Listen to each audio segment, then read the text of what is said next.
And back to fetch it in his own zone. The veteran defenseman, Brett Cook. Now Thompson will pick it up. Thompson on the move. He's got a man in front of Varone. Who makes a move on Galansky? They score!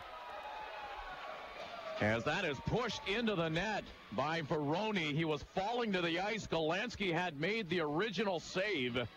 And I guess it was pretty much just muscled in there by Varone, who kind of carried Galansky and the puck with him towards the goal line, and it just leaked over the line.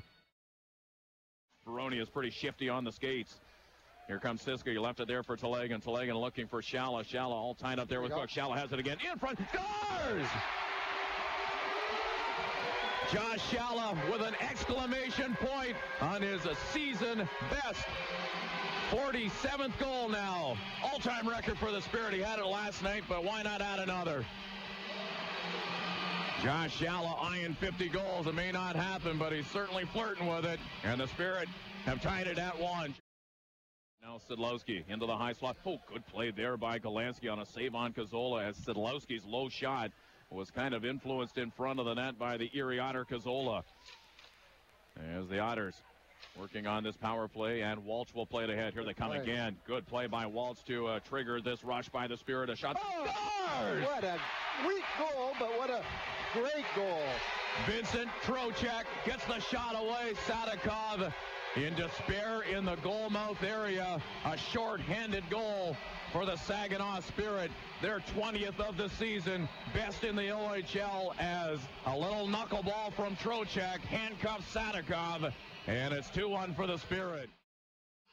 As good a goalie as he is, that was a pretty weak goal. Now we're going to get Crisp and Kia. They're going to go right here. They offer the invitation, and Justin Kia is going to go with Crisp. We talked about Crisp being a feisty guy, and Kia's handled himself well after his fights so far this season, and during those fights as well, as Kia trying to get the upper hand on Crisp. And Crisp will make his way to the penalty box. He and Kia exchange pleasantries. If I'm not mistaken, I think that's the second time they've gone this year. Boards, but Sidlowski, a nice job to press his body against the boards and keep it in there, but his pass wasn't so good. And Varone had to recover the puck and neutralize. Here comes Cazzola. Left there for McKegg. McKegg walks into the shot. Scores! Greg McKegg. Well, Ramis Sadikov had one he'd like to have back, and Tad Galansky was a tad late getting that pad out to absorb that snapshot off the stick of Greg McKegg, who now has 48 goals on the season, and we're tied at 2 apiece.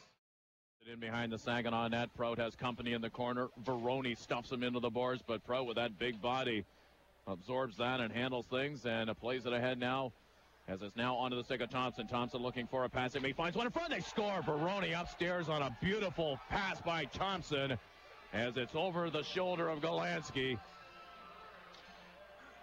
And the Otters have the 3-2 lead with 2:19 left to go in regulation time. Here comes Prout. Galansky will glare over at the bench. No icing on the play, and Galansky will race over there. Sisca over the boards. 6 attackers now for the Saginaw Spirit. It's in front. Dalton Prout banged into Trocheck, and this is an empty net situation for the Erie Otters. Here comes Cazzola unselfishly to McKegg, who scores. McKegg gets his 48th and 49th here in the third period, and that will do it in this hockey game with 26 seconds left to go, as the Otters have broken open a very tight hockey game.